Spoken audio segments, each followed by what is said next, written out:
Nếu các bác đang cần một dòng dao lực cắt nhẹ cho chi tiết của cò dài không cứng vững, hay là cho máy đời cũ cũng không ổn định,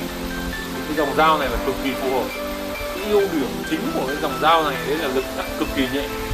Cùng một năng suất chế độ cắt chạy 2 kích cũng đến 5.000, thì cái lực cắt nó chỉ khoảng 70% so với những dòng dao khác. Đấy, nên là nó không hề hại dao hại máy, cực kỳ phù hợp cho chi tiết gã dài hay là hốc sâu, hoặc là bị gờ chắn vướng phải thò dao dài, hay là cho các dòng máy đời cũ mà